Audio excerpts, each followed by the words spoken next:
So hey guys, I am Abhishek and welcome to my channel U Chemix. तो आज के इस वीडियो में हम डिस्कस करेंगे कि एमएससी केमिस्ट्री का कट ऑफ अलग अलग यूनिवर्सिटी एंट्रेंस एग्जाम में कितना होता है।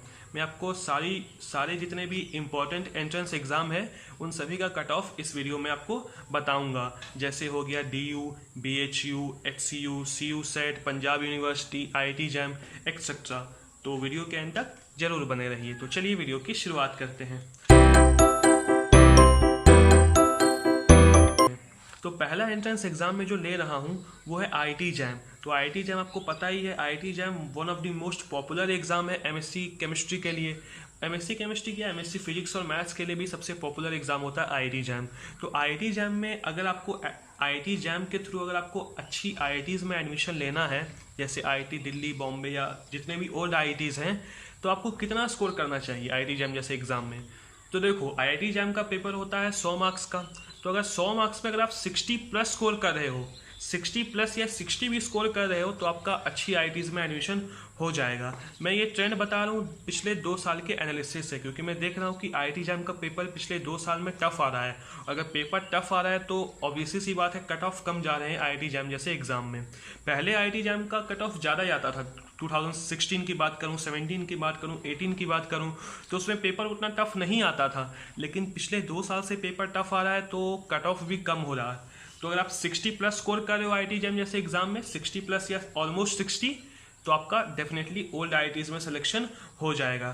तो जैम 2020 के बारे में बात करूं तो जैम 2020 मैं भी दिया था और मेरा रैंक आया था 134 और 134 रैंक आया था। और आप जानते हो मेरे मार्क्स कितने थे?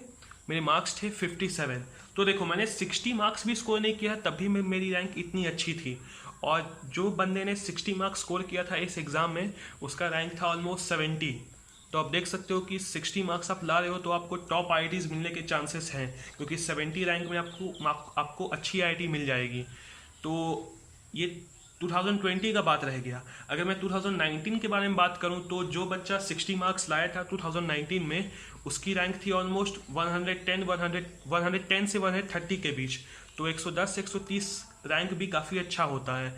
तो इसलिए मैं आपको बताया कि अगर आप 60 मार्क्स ला रहे हो, 60 प्लस मार्क्स ला रहे हो, तो आपकी रैंक भी अच्छी आएगी। रैंक अगर आपकी अच्छी आएगी तो आपको डेफिनेटली ओल्ड IITs मिलेंगी। तो IIT जैम के बारे में आपको क्लियर पता चल गया कि हमें 60 प्लस का टारगेट हमेशा रखना है। और 60 भी अगर हम ले आते हैं इस एग्ज़ाम में, तो हमें पक्का अच्छा IIT मिलेगा। अब देखो, सेकंड मोस्ट इंपॉर्टेंट एग्जाम जो होता है एमएससी के लिए वो होता है DU। DU क्यों इंपॉर्टेंट एग्जाम होता है? क्योंकि DU का जो सिलेबस होता है एमएससी केमिस्ट्री का, वो एग्जैक्ट मैच करता है नेट के सिलेबस से। तो आपको कोई एक्स्ट्रा एफर्ट नहीं डालना पड़ता है नेट की तैयारी करने के लिए। तो आपने देखा भी होगा कि DU के बच्चे अधिकतर नेट क्वालिफाई कर जाते हैं, क्योंकि उनका सेमेस्टर का सिलेबस मैच करता है नेट के सिलेबस से। तो अगर वो सेमेस्टर के सिलेबस को अगर अच्छे से पढ़ेंगे तो उनका नेट आराम से क्लियर हो जाएगा। तो DU में देखो सीट्स होते हैं ऑलमोस्ट 150 के अराउंड सीट्स होते हैं। 150 एंट्रेंस बेस्ड और 150 merit based. Merit based seats होती है DU वालों के लिए, और एंट्रेंस बेस्ड सभी के लिए होती है। तो 150 सीट में अगर मैं जनरल के सीट के बारे में बात करूं तो जनरल की सीट्स होती है ऑलमोस्ट 75 to 80 सीट्स होती हैं। तो 75 to 80 सीट्स तो काफ़ी कम है। तो ऑब्वियसली सी बात है कि बच्चों को लगता है कि हमें ज़्यादा मार्क्स लाने पड़ेंगे इसके एंट्रेंस एग्जाम में, लेकिन ऐसा बात नहीं है। देखो, DU का जो एंट्रेंस एग्जाम वो होता है 400 नंबर का, और 400 नंबर में अगर आप 225 प्लस स्कोर कर रहे हो, 225 प्लस, तो आपका डेफिनेटली एडमिशन हो जाएगा DU जैसे एग्जाम में। तो 225 आप निकालोगे, परसेंटेज अगर आप निकालोगे 225 मार्क्स कितना होता है 400 का, तो आप देख सकते हो कि 60% से कम होता है। तो अगर आप 57-58% स्कोर कर रहे हो DU जैसे एग्ज़ाम में, तो आपका डेफिनेटली सिलेक्शन हो जाएगा DU एग्ज़ाम। क्योंकि मैं आपको बता रहा हूँ, मैं पिछले सालों का ट्रेंड देखा हूँ DU में। मैं बहुत सारे बच्चों को देखा हूँ कि जिन्होंने 225 प्लस स्कोर किया है, उनका एडमिशन हो गया है एमएससी केमिस्ट्री एमएससी केमिस्ट्री में DU में। तो आपको यही टारगेट रखनी है कि मुझे 230 प्लस स्कोर करने हैं, 230 या 240 प्लस, तो हमारा डेफिनेटली सिलेक्शन हो जाएगा DU में। तो अगला जो एंट्रेंस एग्जाम जो मोस्ट इंपॉर्टेंट है वो है BHU। देखो, BHU का एंट्रेंस एग्जाम भी काफ़ी टफ होता है। टफ इसलिए होता है क्योंकि देखो, पेपर तो उसका टफ तो होता है, ये सबको मानते हैं, साथ ही साथ उसके सीट्स भी काफ़ी कम हैं। मैं अगर BHU के सीट्स के बारे में बात करूं तो पिछले साल 90 सीट्स थे, ऑलमोस्ट 90 सीट्स थे।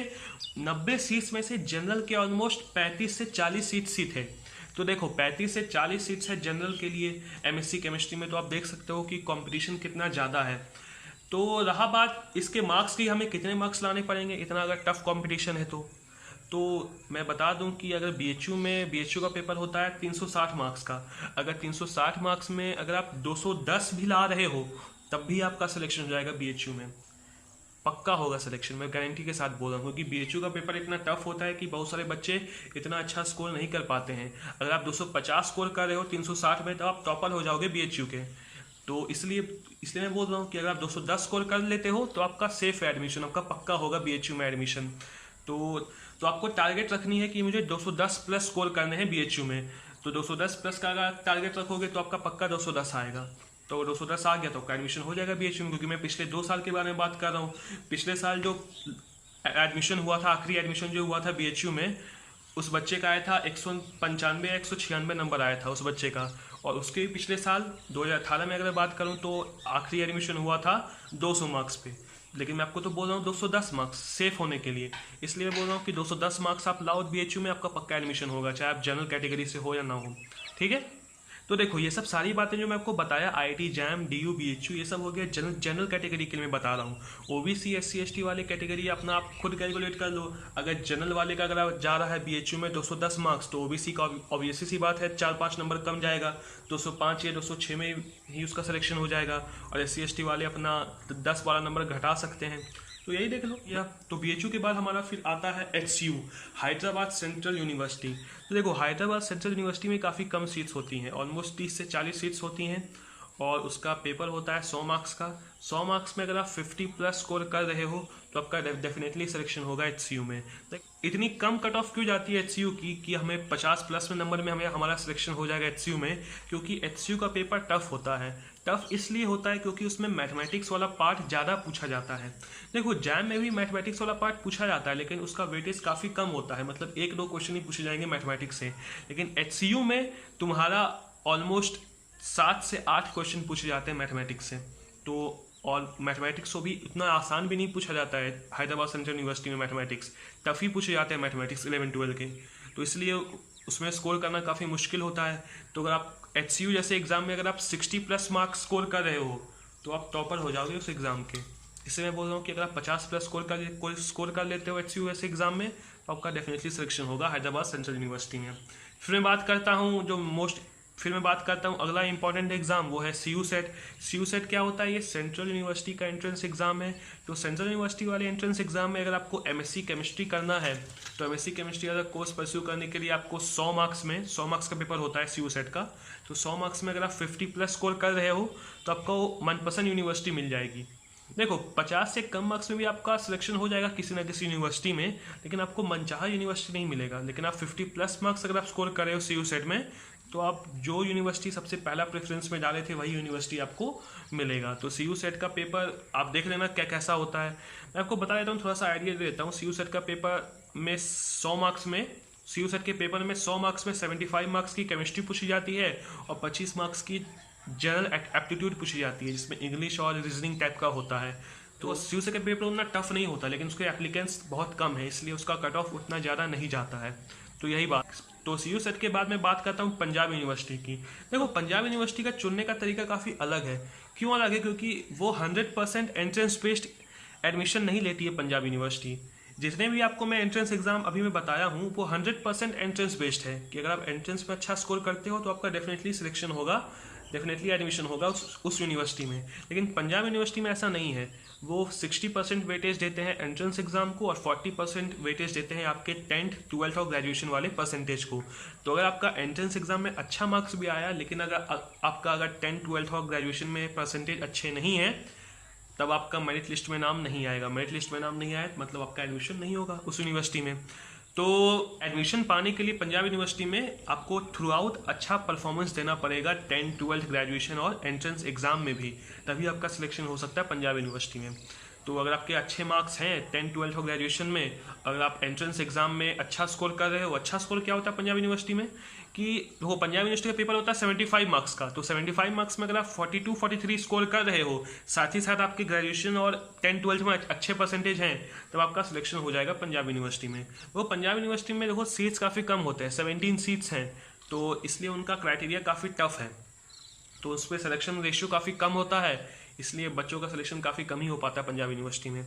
तो फिर बात करूँ मैं पंजाब यूनिवर्सिटी के बाद, तो फिर बात करता हूँ मैं जामिया मिलिया इस्लामिया की। तो जामिया मिलिया इस्लामिया के बारे में बात करूँ तो उसका पेपर होता है 100 मार्क्स का। 100 मार्क्स में अगर आप 50+ स्कोर कर रहे हो तो आपका डेफिनेटली एडमिशन हो जाएगा जामिया में।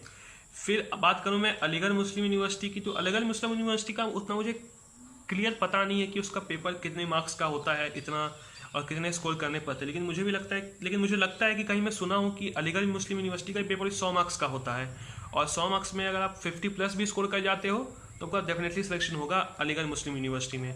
तो आपको मैं मेजर यूनिवर्सिटी का कट ऑफ बता दिया, जैसे IIT jam, BHU, DU, CU set, HCU, Punjab university और जामिया मिलिया इस्लामिया यूनिवर्सिटी। हाँ, एक और बच गया, JNU का पेपर होता है 100 मार्क्स का, और 100 मार्क्स में अगर आप 55+ स्कोर कर रहे हो JNU से एग्जाम में 55+, तब आपका JNU में सिलेक्शन हो जाएगा। देखो JNU में सीट्स काफ़ी कम होती है MSc केमिस्ट्री की, ऑलमोस्ट 5 या 6 सीट्स होती हैं, तो देखो इतना कम सीट्स है, लेकिन तब भी सोचो इतना कम कट ऑफ जा रहा है। मैं बोल रहा हूँ आपको 60 मार्क्स ले आओ JNU से एग्जाम में, 100 नंबर में 60 नंबर भी अगर आप ले आते हो JNU से एग्जाम में, तो आपका पक्का सिलेक्शन होगा JNU में। तो ये मैं बोला हूँ, तो आपको इतना आइडिया मिल गया कि हमें कितने कितने मार्क्स चाहिए। IIT जैम जैसे एग्जाम में हमें 60+ मार्क्स चाहिए या 60 मार्क्स भी चाहिए तो हमको अच्छी IIT मिल जाएंगी। BHU वाले एग्जाम में हमें 210 मार्क्स चाहिए 360 में, तो हमारा पक्का एडमिशन हो जाएगा। DU में हमें 225+ चाहिए 400 में, तो हमारा पक्का एडमिशन हो जाएगा। HCU में हमें 50+ चाहिए तो हमारा पक्का एडमिशन हो जाएगा। CU सेट में हमें 50+ चाहिए तो हमें मनपसंद यूनिवर्सिटी मिल जाएंगी। उसके बाद में बात करूँ पंजाब यूनिवर्सिटी की, तो पंजाब यूनिवर्सिटी का कोई अता पता नहीं है उतना। उसके बारे में बात करूँ मैं जामिया की, तो जामिया में 50+ स्कोर करूँगा, मुझे पक्का एडमिशन मिल जाएगा। तो आपको पक्का पता चल गया कि हमें हर यूनिवर्सिटी में कितना स्कोर करना है।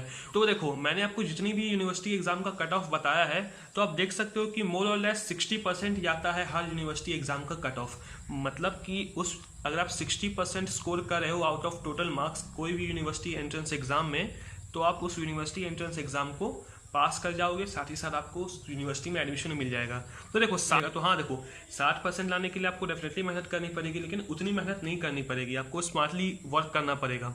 मैं आपको बता दी ना कि 60% में सिलेक्शन हो जाता है, तो आप तो नहीं भागोगे 100% के पीछे या 80% के पीछे, तो आप स्मार्ट वर्क भी करोगे। आप 60% लाने का बहुत तरीका होता है। अगर आप 60% क्वेश्चन भी अटेम्प्ट कर रहे हो, आप 60 सही बना रहे हो, तभी आपका 60% आ जाता है। या आप 80% क्वेश्चन अटेम्प्ट करो और उसमें 1, 2 या 3, 4 क्वेश्चन गलत कर दो, तभी आपका 60% आएगा। तो 60% लाने के देखो बहुत तरीके होते हैं, आपको स्ट्रैटेजी अपनानी है कि हाँ हमारे साथ कौन सा स्ट्रैटेजी वर्क करेगा। तो 60% लाना देखो मुश्किल होता है, लेकिन हम मेहनत से आ सकता है 60%, और smart work plus hard work से 60% आप ला सकते हो कोई भी एग्जाम में। आप 100% के पीछे मत भागो कोई भी एंट्रेंस एग्जाम में, आप 70 to 80% के पीछे भागो, तो आपका डेफिनेटली 60% आएगा। क्योंकि मैं मान के चलता हूँ किसी का एक्यूरेसी 100% नहीं होता है, तो अगर आप 60% स्कोर करो तो आप कोई भी एंट्रेंस एग्जाम फोड़ दोगे। तो वो मैं आशा करता हूँ आपको कुछ ना कुछ हेल्प मिला होगा इस वीडियो से। ये वीडियो बनाने का एक ही मकसद था कि इस टॉपिक पे काफ़ी कम वीडियोस बनी है यूट्यूब पे, तो ये मेरा पहला पहल है इस टाइप के वीडियोस बनाने का। तो आप कमेंट करो कि आपको कैसा लगा वीडियो, और हाँ अगर कोई यूनिवर्सिटी को मैं भूल चुका हूँ और अगर वो अच्छी यूनिवर्सिटी है तो आप नीचे कमेंट कर दीजिए कि उस यूनिवर्सिटी का कट ऑफ कितना जाता है, तो बाकी लोगों को भी हेल्प हो जाएगा। तो तब तक के लिए stay safe, stay at home, और हाँ पढ़ते रहिए और खुश रहिए। So this is Abhishek Upadhyay from U Chemic signing out.